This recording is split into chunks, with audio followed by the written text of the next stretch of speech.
Welcome to the Pulse of Spokane. Join us for the latest in news, views, and conversation with community leaders. The Pulse of Spokane is brought to you in part by Homes for You and CW Crates and Pallets. Now, put your finger on the Pulse of Spokane. Welcome to the Pulse of Spokane. Kent Adams here. It's the last one in March.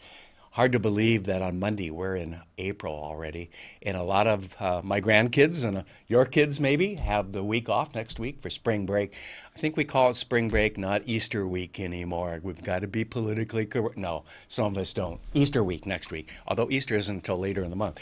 We've got a great lineup today, some really interesting topics and some great people. Stephanie Cates from Rescue is here to talk about things flying around this spring and summer. We'll talk about that, and she's got some answers for that. Then Michael Cathcart from Better Spokane, as he usually shows up a couple times a month, and we just give him a bad time. That's all we talk about. And then Dr. Darnell from Lilac City Eye Care is going to talk about my being able to read the teleprompter and other things. Next on the Spokane Talks on the Pulse of Spokane. Good afternoon, Spokane. Today we have a high of 57 degrees. It will be in the 50s and mostly cloudy throughout the week with some rain coming down Thursday and Monday. During nighttime, we are going to see the temperatures drop down a little to the 30s with overnight rain going into next week. Some clouds and sun over in Coeur d'Alene today with a high of 54 and a low of 37, and also some clouds in the valley with a high of 66 and a low of 38. The following is sponsored by our friends and community supporters at McNeese Wheeler Attorneys. McNeese Wheeler is a boutique law firm in Spokane, handling matters in both Washington and Idaho. Areas of law include business law, wills, trusts and estates, family law, personal injury and wrongful death, and real estate matters. For your full-service legal needs, contact McNeese Wheeler Attorneys.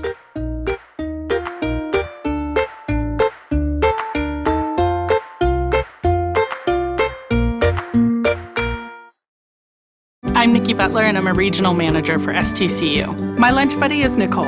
I'm Brandy Schloss. I'm a regional manager at STCU. My lunch buddy is Angelina. She's grown up with me. I've grown up with her. To see her graduate will be a lot of fun. Brandy and I have been lunch buddies since the girls were in second grade.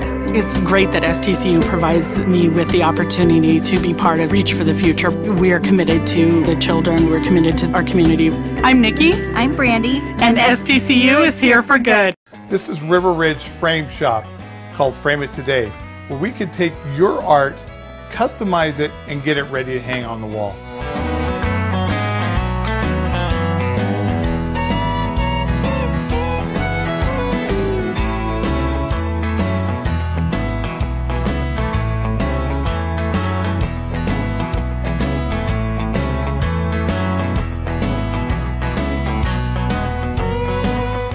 Here at River Ridge Hardware, 2803 West Garland.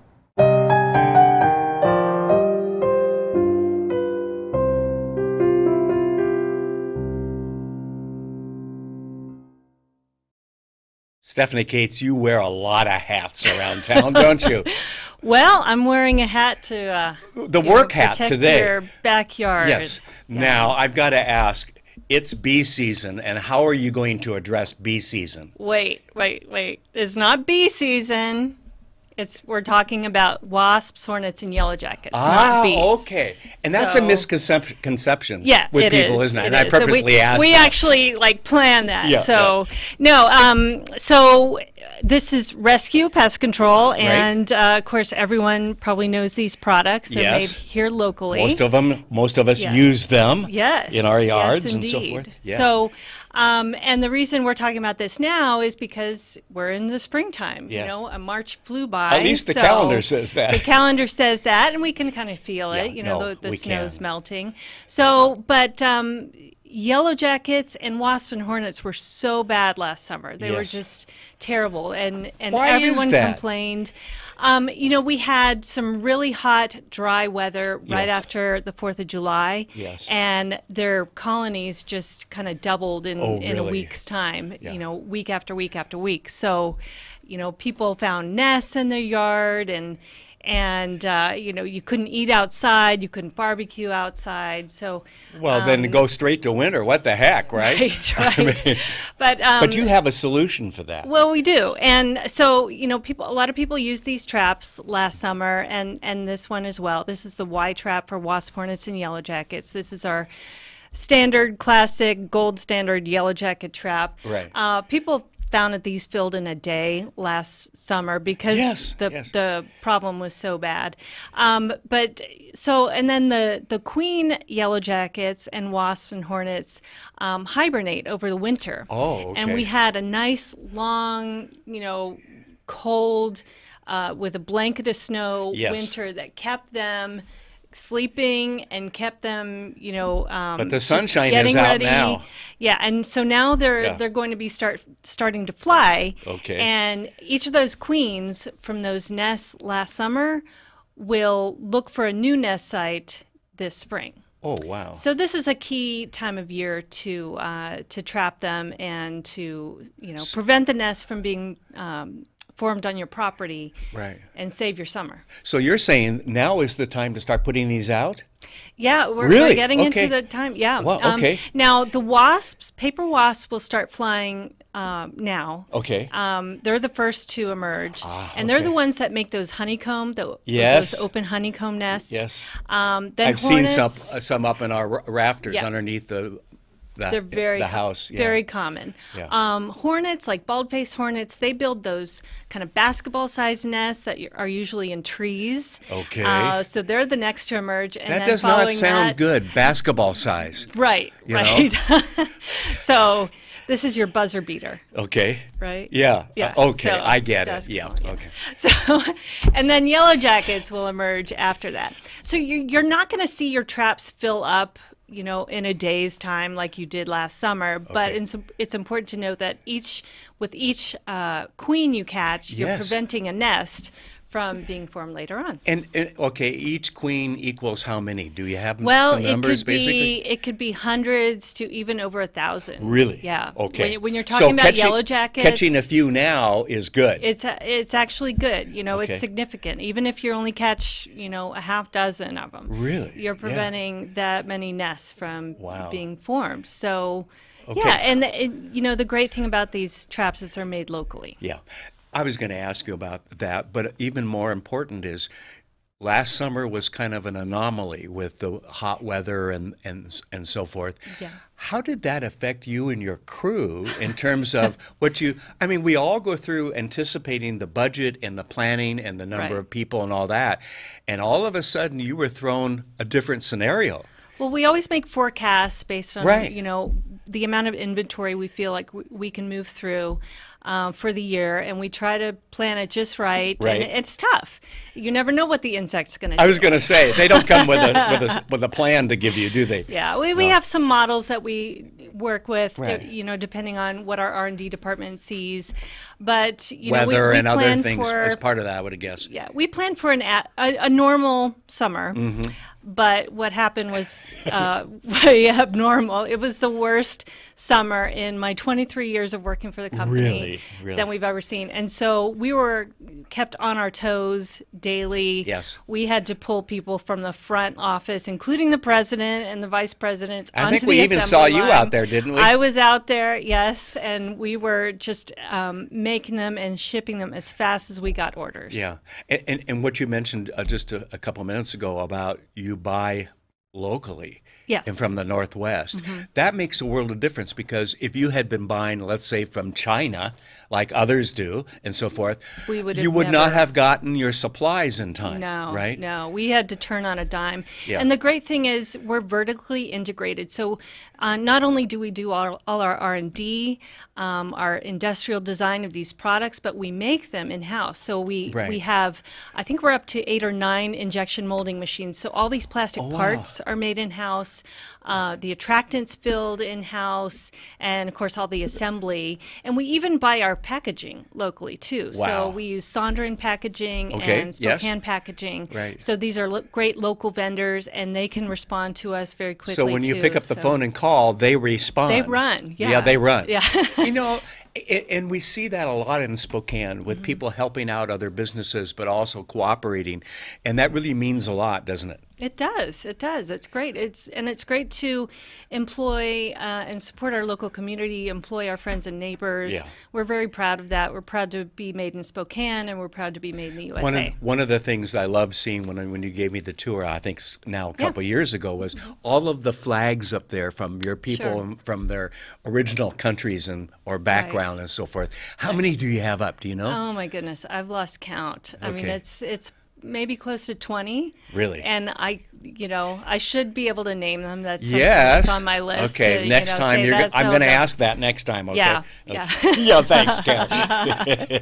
Croatian flag. Yes. Serbia. And, but everybody gets out on the floor and helps when you need it, and to me that's impressive. How many people do you employ? So we hire a lot of seasonal workers, so that makes our numbers fluctuate. But year round, I think we have about 126 full-time permanent employees. Good. And then we ramp up as the season, as we get into the What would be spring. the top number during the summer? A couple hundred? Oh gosh, couple hundred. Yeah. So, and then we keep them around as long as we are really cranking up the orders and the assembly. So. Of course, last year that was longer than usual. Yes. Where can people buy these? Anywhere lawn and garden products are sold. So your Ace Hardware, True Value, Lowe's, Home Depot, Fred Meyer, Walmart, Do It Best, Buy Mart, and of course on Amazon too. Yeah. But you have a website if people want more information on all of that too, right? It's rescue.com. Okay, that's pretty simple. Yeah. Even I can remember that. Stephanie, good to see you. Good to see All you. right. Thank you. I without making too big a deal, I'm going to have to point out that the color of the outfit you have, you knew I'd do that, matches this. I know. Okay, I if kinda they ever planned change that. this color, you get a whole new wardrobe, don't you? But the insects actually like that color too. So, do they? Oh, so, okay. Yeah. Well, remind me at a party not to stand next to you. Okay, outdoor party, right? Yeah. Stephanie, thank you. Thank you. All right, we're going to take a quick break, and when we come back, we're going to have Michael Cathcart from Better Spokane here. The economy is getting stronger. Banks are lending again, and interest rates are at historic lows. Now is a great time to buy your dream home. The caring and knowledgeable professionals at Homes for You have been helping people just like you for over 20 years. They take the time to listen to what you want and will help you find just the right home in Washington or Idaho. Real estate is what we do at Homes for You, 928-5782, or visit online at homes4uspokane.com. Welcome to a new kind of talk show, Spokane Talks, where you find news, views, and conversations that include respect for opinions, facts, and diversity. Spokane Talks, Saturdays at 8 a.m. on Fox 28. O'Brien Logistics would like to invite you to try our local and regional transportation services. With Sprinter vans, lift gates, hot-shot flatbeds, and expedited services, our people are ready to step in and help with your transportation needs. Our services are 24/7, 365, and we are trained and prepared to handle air cargo and Canadian shipments. Give us a call at 208-305-2311 or visit our website at o'brienlogistics.net. That's OBRIEN logistics.net.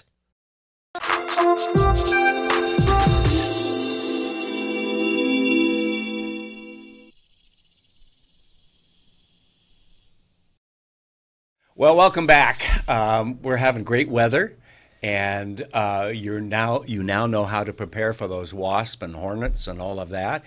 And next is Michael Cathcart from Better Spokane. How are you? I'm good. Glad to be here. Yes, and things are looking up a little bit in Spokane in some ways. But in some ways, we need to take care of some business, don't we? Yeah. And you've been working meaning Better Spokane, Yeah. and your partners and so forth, Yep. on 2 initiatives. And we kind of glanced over that last time. Where are we in the process, and what are they about? Sure. Well, I believe as of today, they're going to be on the advanced agenda for the next city council meeting. Okay. Trying to think. So once they finish up at city council, they will go to the hearing examiner to be reviewed. Okay. And then we will be able to start our process of collecting signatures. What will happen, do you think, with the city council for these 2?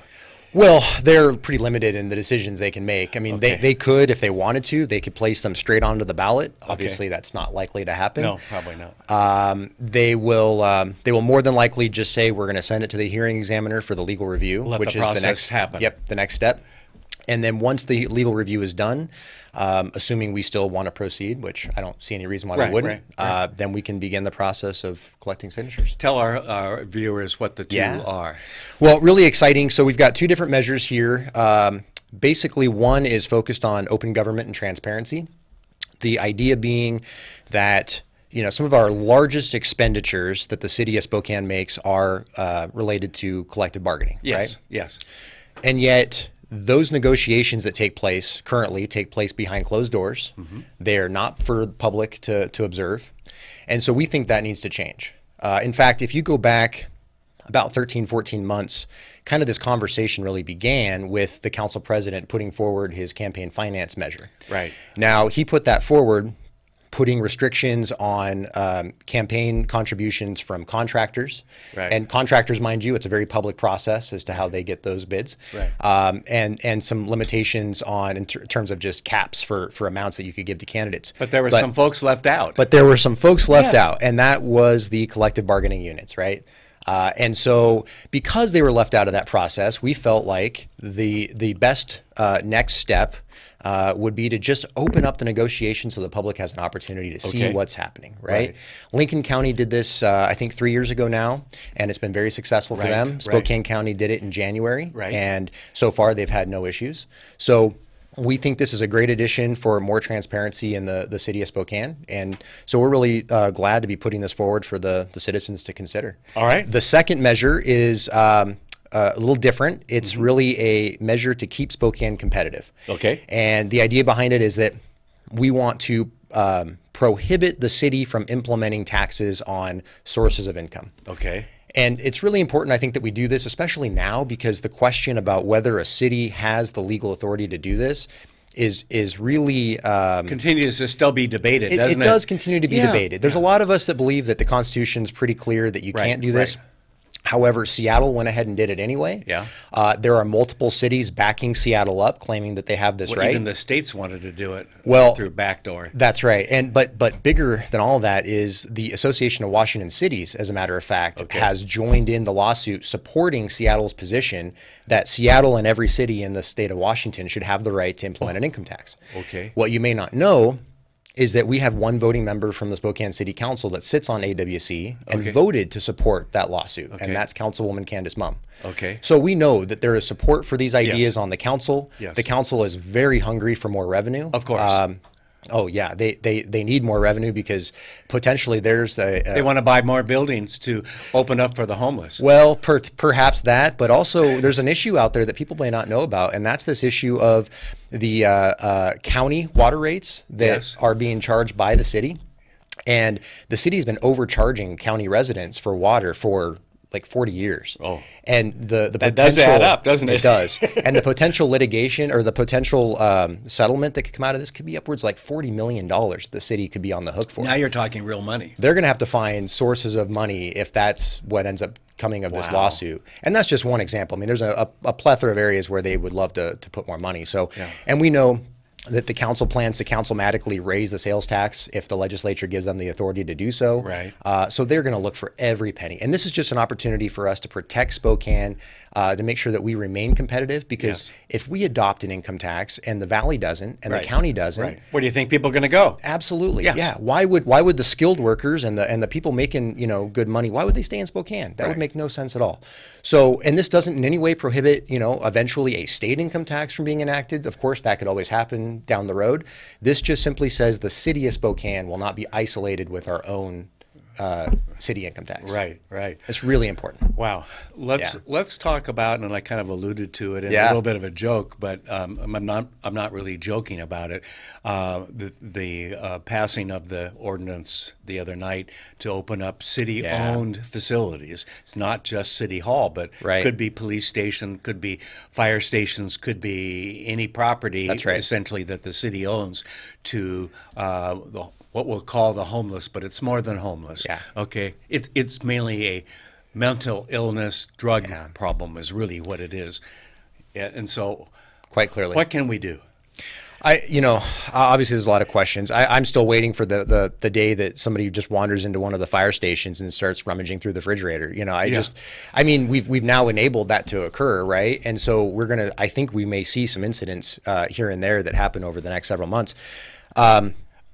The whole process around this is really frustrating to me. I mean, let's put the issue of whether or not this was the right decision, which it was not. Of course. But let's put that aside for a second and just point out the fact that the ordinance that did this was created in late October of 2018. And through all that time, it was tabled and kind of put off, but still the discussion continued. The day they brought it back for a vote 5 months later is the day they finally amended it and changed it. And oh, by the way, not to narrow it, but to broaden it to include all of those city buildings. Surprise, right. So not only were they basically hiding this from the public for the last 5 months because they knew how controversial it was. So we wonder if we need to have transparency? Yes, transparent goes back to what we're, and this is one example of a bill that we put forward for transparency. We have a long list of other transparency measures that need to be enacted.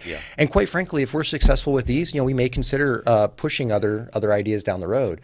But the council needs to make sure that the public has an opportunity to know what the hell is going on. Yes. And when they go and they enact these policies that now open up every city-owned building to basically be daytime homeless shelters, we have a problem. These are not hangouts. These are places of business where things are supposed to be getting done. Well, taxpayer money Think about the safety of the folks working there. Exactly. Okay. The city employees don't want it. I mean, they've been clear, I think, in the past that this is not something they're excited about in any way. Right. And it's going to potentially create, a hazard. We saw when Camp Hope was erected outside of City Hall, drug use was happening all over the place, right? And we know that most of the issues that we're facing with this homelessness stuff is related to drug use and mental health. Yes. And as you pointed out earlier, so who knows what's going to happen inside City Hall? Are we going to have people sitting in the corners shooting up? And is law enforcement going to do something? Are social workers going to be there to basically take them to a facility somewhere where they can get help? This is not we the right saw direction. our council president do his little 2-minute or 3-minute speech the other night. Everybody else is at fault, not us. Yeah, of course, of course. It's time to find him a real job in the community, other than government, maybe. Do you think that's going to happen? Well, I tell you what, I go back to I am very hopeful. I am very excited at the possibilities of somebody like a Nadine Woodward running. Yes. There continues to be talk about her getting in the race. Right. And so I'm just very hopeful that that'll happen because I think she'll be the instant front runner if she does. Okay. She is more than qualified. Her, just her experience in this community. Well, she sure knows the Spokane community after 30 years. Yeah. Okay. Talk about somebody who understands the issues and what's going on and how important, just changing the direction that we're heading is. And so I'm hopeful on that front. If she doesn't get into the race, then, I think that there is definitely a stronger possibility that the council president may be the next mayor. Oh, wow. Which I think is unfortunate. Yeah. But there's other candidates running. I think the biggest obstacle they face is name recognition. Yes. People don't know who they are. Yeah. I couldn't even tell you who some of them are, honestly. Yeah. I mean, so you've got Sean Poole. You have Sean, Nadine, Andy Ben Rathbun are the ones that come to mind. And beyond that, I'd have to look up the list. Okay. The other one who's another candidate who's out there is Jonathan Bingle. Yes. And former Army or Air Force, is he the one? No, that's Andy. Andy is the former Air Force. Yeah. So there's other candidates, but they have uphill battles. In terms of name recognition and putting a campaign together, raising a lot of money, doing all those things. Down, and I think it's going to be a very expensive race between now and November. I think so, and in fact, I think this is really going to be one of the top watched races around the state. Yeah, really. Because what happens in Spokane, means a lot for Eastern Washington and quite frankly the state. Yeah. So it's going to be an important race. You've watched the Seattle is Dying, right? Yes. Okay. Yeah. Well, tomorrow at 10:30. Ozzie Knezovich, our sheriff, is going to take some clips from that, and he's going to talk about the fact that some of that is already here and starting. You and I know that. Yep. There are a lot of folks out there, including the Ben Stuckerts and others, that will deny that, but we're headed there. And what you saw in that special, and if you haven't seen it, folks, go look at it. It's well done. Hats off to Como for stepping up and doing something like that. But we're going to address that tomorrow on Ozzie's program, and Ozzie gets a number of viewers. And last time he talked about Initiative 1639, he had 59,000 views of his program, which is more than we used to have in a whole year. Okay, so he's going to be watched, and we'll do that tomorrow.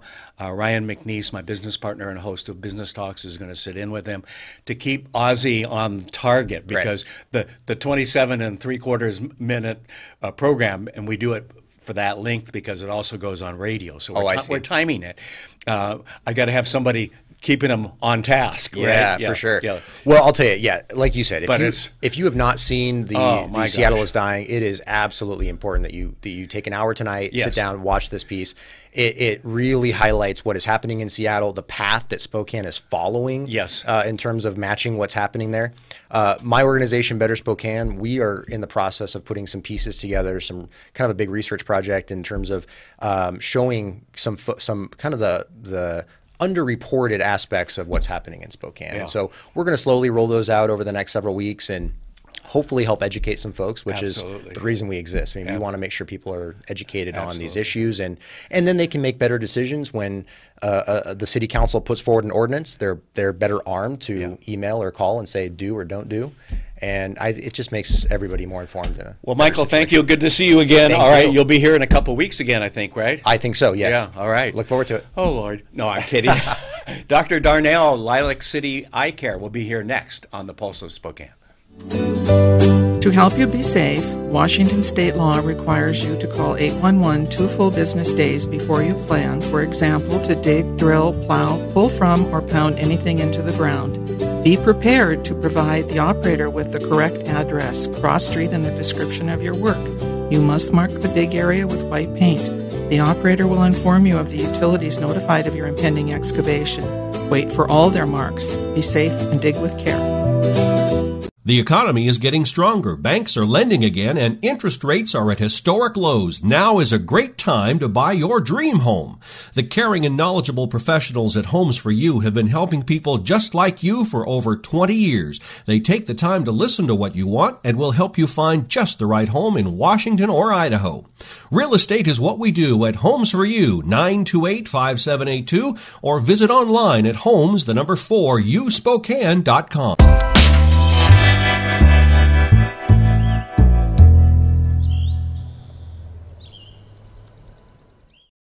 Well, Kent has a correction to do.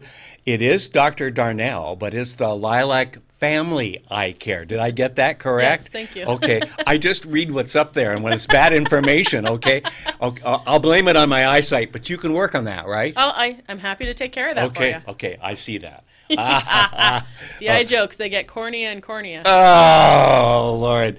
I know my producer's in there going, oh, no. How long are you going to keep this segment going, Ken? It's like, where's the stage hook? Yeah, exactly. Well, there's 3 or 4 of them back there. Okay, just kidding. So let's be careful.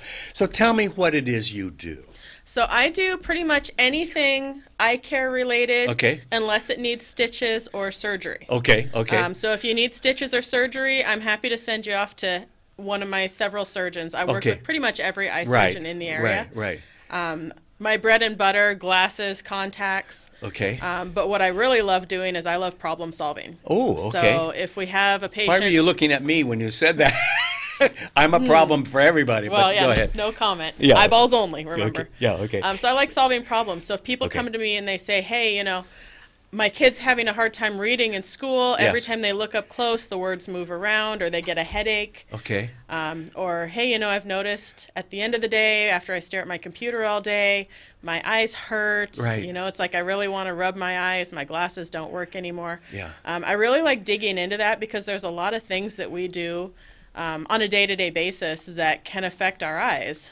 And a lot of times there's just little lifestyle tweaks we can make that will fix the problem and will increase our comfort. Do you like to dilate those eyes of your patients when they come in? So I don't like to, but yes, I do. Yeah, okay. All right. It's like, and then wait till you go outside on a bright sunny day. Exactly. Right? Exactly. Yeah. Okay, no problem getting home. I think I see the yellow line down the road. Yeah. Yeah. So the reason we dilate is because I can look at the front of the eye just fine. Okay. But there's no pain receptors on the retina, which is the camera film tissue that lines the inside of the eye. Okay. So if there is a medical problem back there, a hole, a tear, a bleed, whatever, people don't feel it.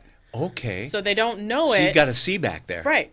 And if you shine a bright light at the eye, your pupils go like that. Yes. And then it's like looking at a room through a keyhole. Yes. The dilation gets the pupils nice and big. It's kind of like opening the door and letting me throw my head in and look around the room. Yeah. No kidding. So. Yeah, that bright light really hits you, doesn't it? Yeah. Yeah. And then when you flip around the lens things that you guys do, and you go, is that better or is that better? Right. Yeah. Sometimes there's not much difference. Are you tricking us? No, that's a good sign, actually. If there's no difference, that means we're right See, where we need to be. No one's ever told me these things. This is it's good. because you haven't come to see me. Oh, okay. All right. Well.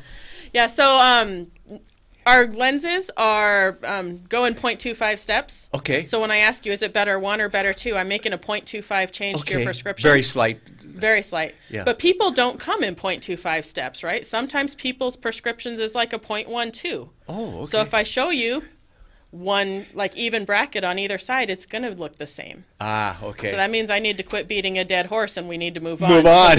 We're where we need to be. Yeah. Well, good. Yeah, it's about time.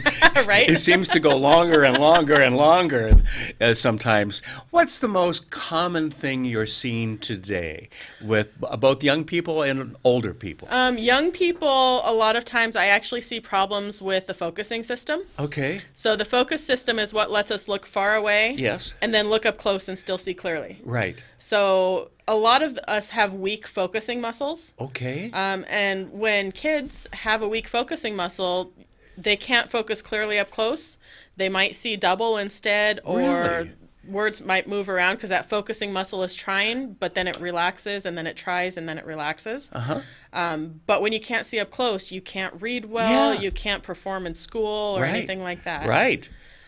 With adults, like 30 to 50, I see a lot of computer vision issues because we spend the entire day focused, we do 67 inches in front of our face, and we stare at those screens so we don't blink. So I see a lot of dry eye. Ah, okay. With computer users, we call it computer vision syndrome. Oh, really? Because we blink. Because you have to have a name for it. Of course. Of course. You can't treat it if there's no name for it, right? Right.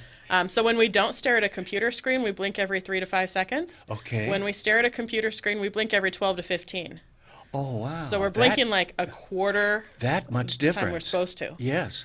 So I see a lot of dry eye at the end of the day. Yeah. And then with adults, most of what I see right now is high blood pressure and diabetes problems in the back of the eye with older adults. Yeah. And a lot of that can be treated with lifestyle changes. Nobody likes to be told they have to exercise. Okay. But yeah. Okay, so I should plan when I come to see you. You're going to tell me that, right? Perhaps, depending on your diet and your health. Yeah. Okay. Now, people have cornea problems and so forth. But I heard there's now a drop or something coming out to help solve some of them. Am I saying the right stuff? Are you thinking cataracts? Cataracts, yes. Cataracts. Okay, well, I was close. Eyes. Okay. Right. Yeah, it's in the eyes. So the cataract actually develops in the lens. Okay. And the lens is behind the colored part of the eye, the iris. Right. And what happens is when we're born, that lens is clear. Okay. But over a lifetime of exposure to ultraviolet light, oxidation, basically damage, that lens starts to go cloudy. Okay. And that cloudiness is what we call a cataract. So eventually you're looking through a foggy windshield. Yes. Right now we are doing surgery to remove the foggy windshield and replace it with a new clear windshield. Okay. However, they are working on a study for an eye drop that will dissolve that cloudiness. Something may come down the pike at some point. Right. Then. Yeah. Last I heard, honestly, it was about 6 months ago, and they were having really good results with dogs. Okay, right. So the next step is human trials. Right. And they keep those really under the books until they release it. Yes. So I haven't heard anything lately. Oh, okay. But my fingers are crossed. Yes. I have a lot of patients who are because really you could worried solve about that problem without having to send someone for surgery, couldn't you? It'd be a lot easier. The potential. Right. Yes. Yeah. Yeah, I'd rather take an eye drop than go under a knife. Yeah. Well, okay, you talked about kids and the focusing and so forth. What are some of how do you help solve that? Depends. So if it's an eye alignment issue, a lot of times we can fix it with glasses. Okay. If it's somebody that I need to just get their focusing muscle stronger, I can send them to a vision therapist. Oh, okay. Which is kind of like a physical therapist or an occupational therapist, but for the eyes. Ah, okay. And the vision therapist will design an eyeball exercise program. Ah, okay. And basically you can think of it as like eyeball curls or eyeball push-ups or something like that. You could. We try to make it a little more fun because it's typically kids. Yes. But it is basically an exercise routine to get that muscle up to where it needs to be. Right. And then once they finish the routine, generally there's like a maintenance program, minor workout. Yeah, couple times I'm doing a week. the maintenance program now for physical therapy, so I can relate. Right. Yeah. Okay. So where can people come and find you? So I am actually in Liberty Lake. Okay. And if you know where Huntwood Custom Cabinets is, yes. Most people, as they drive towards Post Falls, they see that big old building on the right. Right. We're on that same street. We're on Appleway, and we're just kind of kitty corner. Okay. Just a block west. Oh, okay. So you have times available for appointments if people call, or a website, a Facebook site? How do they reach you? I have it all. Oh, of course. Of course. So we're in the office Monday, Wednesday, and Friday, 9 to 6, and I see patients for that whole time. Okay. What do you do? Take Tuesday and Thursday off? Well, yeah, I do other things Tuesday and Thursday for the time being. Oh, okay. But I do have staff members answering the phone 7 days a week. Oh, okay. So if you need to call on a Saturday or something, somebody will answer the phone. Yeah. We also are at www.lilacfamilyeyecare.com. Okay. And you can contact us for an appointment through that website. Oh, yes. And then, I love it when you're able to do that. Right. Yeah. And then facebook.com/lilacfamilyeyecare. Oh, okay. You can message us there and we'll get you an appointment as well. Perfect. So how long have you been doing this? A year and a half. I was going to say, you can't be at this too long because you're just a kid. No, thank you. Everybody to me is a kid, okay? When you start talking about adults and you were talking about up to 50, I'm going, I kind of remember being 50. Okay. Okay. So, but you've been doing this for a year and a half. Are you having fun? Are you enjoying it? I'm loving it. Yeah. What do you like most about it? I am a problem solver. Okay. So before I was an eye doctor, I actually was a loan underwriter. Oh. And I really liked taking all the pieces and trying to fit them into a box. Yeah. And make it work. So now people come to me, and as a doctor, I am a glorified problem solver. Yes. Right? You don't go to the doctors unless you have a problem you want us to fix. Right. So I like fixing problems. Okay. I like improving people's quality of life. Yes. And occasionally, unfortunately, I do find something like a brain tumor or diabetes or MS that the patient didn't know about. Right. And I'm able to get That's because you can see right into our brain. Exactly. Or lack of. Yeah, or lack of. If there's nothing between the ears, I can't help you much there, but I can see it. I get that a lot. But, I enjoy helping people and helping them get the treatment they need. Good for you. Well, that's great. And I love being able to do that how I want to do it, not how a boss tells me how to do it. Isn't that makes the world a difference, doesn't it? Yeah. So once again, the name of the company is? Lilac Family Eye Care. All right. Look it up. Make an appointment. But don't take the time I intend to make, okay? Okay. It'll be on Monday, probably. Perfect. You're there Mondays, right? I am. Okay. Hey, thanks for watching today. Watch next week. It's spring break, and we'll have some great programs. See you then. The Pulse of Spokane is produced in Spokane, Washington by SpokaneTalksMedia.com, which is solely responsible for its content. The Pulse of Spokane is brought to you in part by Homes for You and CW Crates and Pallets. Ask Kent a question, recommend a guest, or hear this program again on Facebook, YouTube, Twitter, Apple Podcasts, Spotify, or SpokaneTalksMedia.com.